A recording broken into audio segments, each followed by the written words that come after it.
Yes, अब board पर देखना आप सभी बच्चे।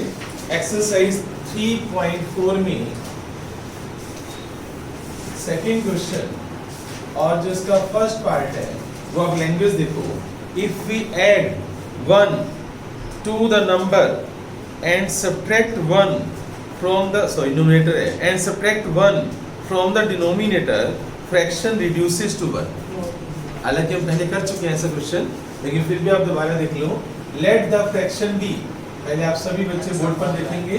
Late the fraction be x by y, तो न्यूमरेटर x हो गया, डिनोमिनेटर y हो गया। न्यूमरेटर में मैंने 1 प्लस किया है और डिनोमिनेटर में मैंने 1 माइनस किया है। लिखा हुआ है क्वेश्चन के अंदर, देखो आप, subtract 1 from denominator then this fraction becomes 1।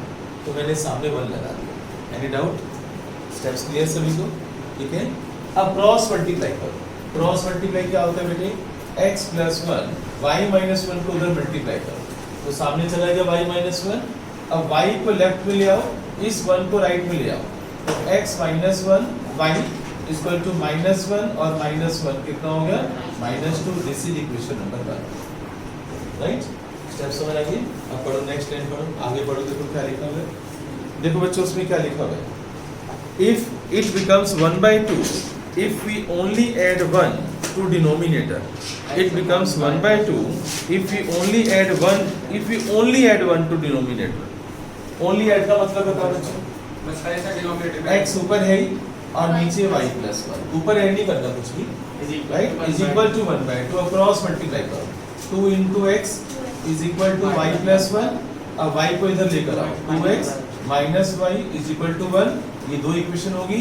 Elimination method से आप इसको सोल्व कर लोगे, श्योर? छोड़ दूं मैं? ये एलिमिनेशन मेथड से x और y की वैल्यू निकाल लेना और फिर यहाँ पर पुट कर देना, आपका ये आंसर आ जाएगा, फ्रैक्शन आ जाएगा। ठीक है? तो बच्चों अब तुम समझदार हो चुके हो और मुझे लगता है आप खुद कर सकते हो, राइट? तो पहले एक ही बार नोट करना। पहले आप बच्चों अब नेक्स्ट क्वेश्चन पर आ जाओ, सेकेंड पार्ट पर आ जाओ। पढ़ो आप सेकेंड पार्ट। सेकेंड पार्ट बच्चों बाद में नोट कर लेना, मैं जब बोर्ड साफ जब बोर्ड भर जाएगा ना तब नोट करना। सेकेंड पार्ट देखो क्या लिखा हुआ है। सम 5 years ago, तो पहले नूरी और सोनू दो ही लोग हैं, नूरी और सोनू बच्चों। तो नूरी की जो प्रेजेंट एज है ना बच्चों, देखो नूरी की प्रेजेंट एज x ले लो और सोनू की y ले लो। प्रेजेंट एज हमेशा जब भी एजेस वाले क्वेश्चंस होते हैं प्रेजेंट लिखते हैं, प्रेजेंट एज। तो नूरी की x years, सोनू की y years। 5 years ago, ago का मतलब तुम पास्ट में जा रहे हो, ago का मतलब पास्ट में जा रहे हो, पास्ट में माइनस करते हैं। तो ago 5 years ago, ago का मतलब नूरी कितने साल की होगी बच्चों? x minus 5 और सोनू y minus 5। अब देखो क्या लिखा हुआ है, नूरी was thrice as old as Sonu. बताओ इसका मतलब क्या है? नूरी was थ्राइस का मतलब 3 into सोनू। नूरी थ्राइस 3 से मल्टीप्लाई, 3 times थ्राइस, एक ही बात है। अब नूरी की वैल्यू, नूरी की एज कितनी है बच्चों? ये वाली उठानी है। 5 years ago की बात हो रही है ना, तो ये वाली एज उठानी है, x minus 5। अब 3 into सोनू की एज उठाओ, y minus 5, ऐसे कहा। अब x minus 5 is equal to 3y minus 15। 3y को लेफ्ट में लेकर आओ, x minus 3y minus 5 को उधर लेकर जाओ, तो -10। This is equation number 1। ऐसे वर्क करते हैं। क्लियर हो गया?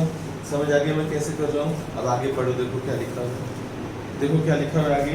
10 years later, 10 years later का मीनिंग समझा दो। 10 years, अच्छा हेंस लिखा हो तो लेटर लिखा होगा तो हेंस का मतलब फ्यूचर में जाना, लेटर का मतलब फ्यूचर में जाना। तो पहले 10-10 साल किससे प्लस करोगे, इसमें या इसमें? प्रेजेंट एज, IQ है ना, प्रेजेंट एज में। तो हम नूरी कितने साल की होगी? x plus 10, Sonu y plus 10। अब फिर पढ़ो, देखो क्या लिखा हुआ है कि नूरी will be twice as old as Sonu, यानी नूरी x plus 10 is equal to twice of y plus 10। ये ध्यान रखना कि देखो 2 के साथ मैं ब्रैकेट लगाता हूँ, कई बच्चे ब्रैकेट नहीं लगाते, फिर वो क्या होता है 2y के साथ मल्टीप्लाई होता है, 10 के साथ करते नहीं, फिर आंसर नहीं आता आप लोगों को। ये ब्रैकेट का ध्यान रखना बहुत जरूरी है। क्लियर? अब आगे बच्चों देखो, आप बच्चों आवाज नहीं, 2y प्लस में कितना हो गया ये 20। अब 2y को लेफ्ट में लेकर आओ, x minus 2y, 10 को उधर लेकर जाओ, 20 minus 10 कितना होगा 10। This is equation number 2। आप दो इक्वेशन को सोल्व कर लोगे, x और y की वैल्यू आएगी, एलिमिनेशन मेथड से फिर नूरी और सोनू की प्रेजेंट ले जाएंगे। क्लियर हो गया? मैं आपसे क्वेश्चन में अगर ये पूछता हूँ, find the Noori age 7 years ago, तो x और y की वैल्यू पुट करके आपके पास ये आ जाएगी 7 years अगो। तो जो आंसर आएगा ना उसमें से फिर 7 माइनस कर लोगे ना? ठीक है, अब नोट करो, लिखना एक्सरसाइज एनसीईआरटी एक्सरसाइज 3.4 लिखो, एनसीईआरटी। यस बच्चों, second question exercise 3.4, second question का थर्ड पार्ट देखो आप। Sum of digits of 2 digit numbers is 9। देखो यूनिट प्लेस पर आप x ले लो, टेंस प्लेस पर आप y ले लो, इनको बोलते हैं डिजिट्स। क्या बोलते हैं? डिजिट्स। अब नंबर कैसे बनता है? ओल्ड नंबर, मैं यहाँ पर लिख रहा हूँ ओल्ड नंबर, जो कई बार क्वेश्चन में लिखा होता है डिजिट्स को रिवर्स कर दो, डिजिट्स को इंटरचेंज कर दो, ठीक है ना? तो न्यू नंबर क्या होगा? तो अभी ओल्ड नंबर क्या होगा? टेंस प्लेस पर y है ना, तो इसको 10 से मल्टीप्लाई करोगे, इसको किससे मल्टीप्लाई करोगे? 10 से, और इसको मल्टीप्लाई करोगे 1 से, यूनिट प्लेस पर 1, राइट? तो टेंस प्लेस वाले को 10 से, 10 into y प्लस x, याद रहेगा ओल्ड नंबर, ये ओल्ड नंबर, ठीक है? इसको याद रखना। अब इन डिजिट्स का जो टोटल है ना, देखो फर्स्ट टाइम में क्या लिखा हुआ है, सम ऑफ द डिजिट्स इज 9, तो डिजिट्स को प्लस कर दो आप, तो x plus y is equal to 9। This is equation number 1। Good out, मैंने स्टेप याद क्लियर हो गया? देखो मैं इंग्लिश की लैंग्वेज पढ़ता हूँ, साथ साथ उसको मैं लिख देता हूँ। मैं नहीं घबराता कि सोल्व होगा नहीं होगा, आंसर आएगा नहीं आएगा, घबराना नहीं है। आप क्वेश्चन पढ़ो, साथ साथ पढ़ते जाओ। अब आगे देखो क्या लिखा है, 9 times this number is twice the number obtained by reversing the order of the digits. अब आ गया ना, रिवर्स वर्ड आ गया ना। रिवर्सिंग का मतलब है वो बोले डिजिट्स को इंटरचेंज कर दो बच्चों, तो यहाँ पर y कर दो, यहाँ पर x कर दो, डिजिट्स इंटरचेंज कर दी। अब न्यू नंबर क्या होगा? इसको 10 से मल्टीप्लाई करो, 10x प्लस y, ये न्यू नंबर होगा। अब लैंग्वेज देखो क्या लिखा हुआ है, 9 टाइम्स दिस नंबर, दिस का मतलब है ओल्ड नंबर, दिस का मतलब old number, 9 times the old number is twice the number obtained by interchanging the digits. मेरी समझ आ रहा है? न्यू नंबर, इसको वो क्या कहना चाहते हैं? दिस नंबर का मतलब है old is equal to twice of new, वो ये कहना चाहते हैं। Old is equal to 2 times, twice, 2 into new. समझ आ रही है मेरी बात? योगशील समझ आ रहा है तुझे मैं बोल रहा हूँ? क्लियर हो गया सभी को? राइट? अब ओल्ड नंबर क्या है बच्चों? देखो आप इधर 10y प्लस x, और ट्वाइस ऑफ न्यू नंबर क्या है? 10x plus y। ये कहानी समझ में आ गई? समझ आ गया साक्षी? अब सोल्व करो ब्रैकेट को, तो 10y plus x, 2 into 10x कितना हो जाएगा? 20x प्लस आगे लिखा है कुछ? 9 times, yes, sir 9 times this number, 9 times this number, तो 9 से मल्टीप्लाई करो, 9 times this number, 9 times multiply करो, 9 into, yes बच्चों, 9 into, क्लियर? तो अब ये हो जाएगा 90y प्लस 9x। अब 9 इसको ले आओ, 2y को इधर, और दोनों को इधर ले आओ, 20x को भी इधर ले आओ, तो देखना बच्चों क्या आ रहा है? 90y माइनस 2y कितना हो जाएगा? 88y, 90 माइनस 2y, और 9x को उधर ना ले जाओ, 9x को उधर ले जाओ, नहीं 9x उधर ले जाओ, 2y को इधर ले आओ, 88, 9x उधर जाएगा, कितना हो जाएगा बच्चों? 11x। अब कटिंग करो, 11 से कट गया, तो 8y is equal to x। Clear? समझ आया? अब सुनो, अब इसको सोल्व करते हैं। एक होता है एलिमिनेशन मेथड, जो मैं तुम्हें समझा चुका हूँ, एक होता है सब्स्टिट्यूशन मेथड। सब्स्टिट्यूशन मेथड में क्या होता है, आप यहाँ से x की वैल्यू या y की वैल्यू उसमें पुट कर दो, राइट? फिर उसको सोल्व करो, तो कई बार सब्स्टिट्यूशन मेथड से आंसर बड़ी जल्दी आता है, एलिमिनेशन से भी जल्दी आता है, तो वो देख के पता चल जाता है। अब देखो अब ध्यान से बच्चों मैं सब्स्टिट्यूशन लगा रहा हूं। अगर x की वैल्यू में 8y यहां पर पुट कर दूं क्योंकि आंसर नहीं आएगा मेरा, इसको बोलते हैं सब्स्टिट्यूशन मेथड, राइट। अब तुम कहोगे सर हमें पता कैसे लगे, तुम्हें खुद सोच लो, एलिमिनेशन लगाओ या सब्स्टिट्यूशन लगाओ, कोई नहीं तुम्हें बोलेगा, ये तुम्हें खुद सोचना। तो मैं x की वैल्यू बच्चों आप यहाँ पर मैं सब्स्टिट्यूट कर रहा हूँ तो पुट कर देंगे हम, क्लियर। तो x की वैल्यू 8y पुट कर दो, 8y plus y equal to 9, 9y equal to 9, y is equal to 1। अब y की वैल्यू 1 यहाँ पर सब्स्टिट्यूट कर दो बच्चों, तो 8 into 1 equal to x, x is equal to 8 आता है, क्लियर। अब तुमसे नंबर पूछा गया ना, find the number, find the number का मतलब है old number, find the number का मतलब ओल्ड नंबर। तो आंसर क्या होगा बच्चों तुम्हारा 10y प्लस x। अच्छा बच्चे कई बार यहाँ पुट कर देते हैं, ये न्यू नंबर है, ये डिजिट्स रिवर्स करने के बाद आया था, ये नहीं पूछा, उन्होंने बोला find the number. Find the number का मतलब है ओल्ड वाला नंबर, चिराग बोल रही फाइंड द नंबर का मतलब ओल्ड नंबर, याद देगा मिली, राइट। तो अब यहाँ पर पुट कर दो 10 इंटू y की वैल्यू कितनी है 1, x की वैल्यू कितनी है 8, तो आंसर क्या आ गया आपका 18। क्वेश्चन क्लियर हो गया, समझ कुछ पूछना है किसी बच्चे ने इसमें नहीं। अब नेक्स्ट क्वेश्चन पहले समझ लो, फोर्थ पार्ट बच्चों, सेकंड का फोर्थ पार्ट देखना फिर बाद में नोट करना। इधर देखो आप पढ़ो, आप लैंग्वेज पढ़ो। मीना बच्चों कहाँ गई है, देखो आप पढ़ो, देखो कहाँ गई है, किसके साथ गई है, ये देखो आप बैंक गई है। Meena went to a bank to withdraw ₹2000।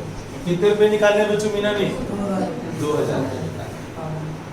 अरे स्टूडेंट है बेटे, मैं एक बार बैंक गया था 5 रुपए निकालने के लिए, मुझे इंग्लिश मूवी देखने जाना था, कॉलेज का स्टूडेंट। सर तो 5 रुपए की वैल्यू ज्यादा थी। अरे नहीं ऐसा नहीं है, जब मैं 5 रुपए निकालने गया था ना तुम्हें पता नहीं है कि, ठीक है इधर देखो आप सेकंड का कोर्स जो बैंक की कहानी चल रही थी, 2000 रुपए तो बहुत ज्यादा है बच्चों, 2000 रुपए लेने के लिए बच्चों मीना। अब देखो आपसी आज the cashier to give her ₹50 and 100 notes. देखो ₹50 के नोट्स लेने हैं और ₹100 के नोट्स लेने हैं, क्लियर। x नोट्स ले लो इसके और y इसके ले लो, ये नंबर ऑफ नोट्स है बच्चों, क्लियर हो गया। अब देखो वो क्या कह रहे हैं, एक बात बताओ, अगर 50 रुपए का एक नोट है तो x नोट कितने की होगी 50x plus 100y that is equal to total rupees तो 2000 ही आएंगे। अब आगे पढ़ो, देखो क्या लिखा हुआ है, Meena got 25 notes in all. Sir तो x प्लस 5 दो टोटल नोट्स कितने मिले हैं 25। टोटल नोट्स 25 है तो x plus y equal to क्या होगा 25। एक इक्वेशन तो ये आ जाएगी, यहाँ से कटिंग नहीं हो रही, 50 कॉमन आ जाएगा, 50 कॉमन ले लो आप, तो यहाँ पर x plus 2y is equal to 2000। अब ये कटिंग हो जाएगी बच्चों कितने पर 40 पर, तो दूसरी इक्वेशन आ जाएगी x plus 2y is equal to 40। दो इक्वेशन बन गई, दोनों को सोल्व कर लेना एलिमिनेशन मेथड से, x और y की वैल्यू आ जाएगी, क्लियर। तो जल्दी से नोट कर लो, फिर लाइब्रेरी वाला क्वेश्चन करते हैं, है बेटे। यस बच्चों, a learning library has, second का जो फिफ्थ पार्ट है, देखो fixed charges for the first 3 days. Fixed first 3 days के लिए फिक्स्ड चार्जेज है। फिक्स्ड चार्जेज जो है ना वो पहले तुमसे लेने हैं। फिक्स्ड चार्जेज ₹x ले लो, तुमने कोई बुक लिया मुझसे, पहले 3 दिन के लिए मैं फिक्स्ड चार्जेज है ₹x लूंगा ही लूंगा। आगे अगर उससे ज्यादा 3 दिन से ज्यादा तो बुक रखते हैं, देखो क्या लिखा हुआ है, आगे लिखा हुआ है additional charges for each day thereafter. तो एडिशनल चार्जेस जो है ना ₹y ले लो, additional per day ₹y, agree. अब आगे देखो क्या लिखा हुआ है, सरिता पेड ₹27 है बच्चों, ये Sarita paid ₹27 for a book kept for 7 days. 7 days तक रखी है तुमने बुक और 27 रुपीज दिए हैं। सोचो बच्चों 3 दिन के तो x रुपये दोगे दोगे। एक बच्चा कहता है मुझे सर आपने 3 से क्यों नहीं मल्टीप्लाई किया, क्यों करूं भाई मैं, 3 दिन के तो फिक्स चार्जेज है ₹x तो देनी है, बिलिंग समझ आ रहा है। 3 दिन के बाद 7 दिन तुमने बुक रखी है 7 डेज, बाकी 4 दिन बच गए। एक दिन के y रुपीज है तो 4 डेज से कितने होंगे 4y, और कितने रुपीज तूने टोटल दिए हैं, ऐसे सोचते। क्लियर हुआ, पता चला क्या बोला गया है। 7 डे बुक रखी है ना, पहले 3 दिन के तो x रुपीज हो गए, समझ आई ये नहीं। बाकी 4 दिन बचे, एक दिन के रुपीज वाई है, तो 4 डे से कितने होंगे 4y। क्लियर। अब आगे देखो आप क्या लिखा हुआ है, एंड पेड ₹21।